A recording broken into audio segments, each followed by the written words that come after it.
ఈ వీడియోలో మీకు ఏంటంటే ఎస్పీ ఉన్నటువంటి వెహికల్కి గేర్ షాఫ్ట్ అన్నది ఇన్నర్ స్ప్రింగ్స్ అయినా లాక్స్ అయినా ఎట్లా పెట్టుకోవాలి సింపుల్ చెప్తా. అండ్ వరకు అయితే చూడండి. మన ఛానల్ కనుక కొత్తతే సబ్స్క్రైబ్ చేయండి. ఇన్స్టాగ్రామ్ అకౌంట్ కనుక ఫాలో చేయకపోతే ఫాలో చేయండి. లొకేషన్ మునుగ పక్క మన గ్యారేజ్ లొకేషన్. సో స్ప్రింగ్ ఇది పాత స్ప్రింగ్, ఓకేనా. ఇది కొత్త స్ప్రింగ్. సో ఈ కొత్త స్ప్రింగ్ని ఎలా పెట్టుకోవాలి, జస్ట్ ఇలా స్ప్రింగ్ని డ్రాప్ చేయండి. డ్రాప్ చేసిన తర్వాత ఇట్లా వచ్చింది కదా, అటు ఒక స్ప్రింగ్ ఇటు ఒక స్ప్రింగ్, ఐ మీన్ రెండు కొమ్ములు కూడా. అట్లా కాదు, చూడండి. మీకు స్ప్రింగ్ కిందకి వదిలేసినప్పుడు ఏంటంటే ఖచ్చితంగా మీకు ఈ రకంగా రావాలన్నమాట స్ప్రింగ్ అనేది. చూడండి, మీకు క్లారిటీగా చూపిస్తా. సో ఫస్ట్ మనకి పైనుంచి వచ్చిన బెండ్ అనేది పైకి ఉండాలి. అండ్ ఈ లెవెల్గా ఉంది కదా, అది ఇక్కడ పెట్టేసి దాన్ని జస్ట్ ఇలా స్ప్రింగ్ని పైనుంచి అలా లిఫ్ట్ చేసి అటువైపు పెట్టాలి. నాకు ఒక చేతితో రికార్డింగ్ చేయడం వల్ల ఇబ్బంది అవుతుంది, అర్థం చేసుకోండి. చూసారు కదా, ఇలా పెట్టేసుకోండి. మీకు ఆఫ్టర్ వర్క్ అయితే చూపిస్తా.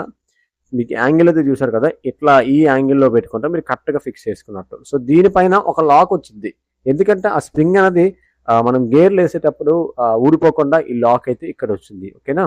లాక్ వేసేసుకున్నారు. ఇప్పుడు ఏంటి, డైరెక్ట్గా షాఫ్ట్ పెట్టేసుకోవడం కాదు, దీనికి ఒక ఫ్లాట్ వాచర్ అయితే వచ్చింది. ఇంజిన్ కవర్కి అయితే ఉందబ్బా, మీరు చూసారు కదా.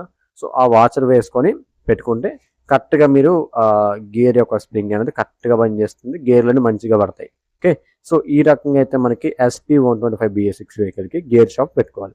మన ఛానల్, ఐ మీన్ మన షాప్ లొకేషన్ వచ్చేసి మన పక్క ఇన్స్టాగ్రామ్లో చాలా మంది అడుగుతున్నారు, వాళ్ళ కోసం.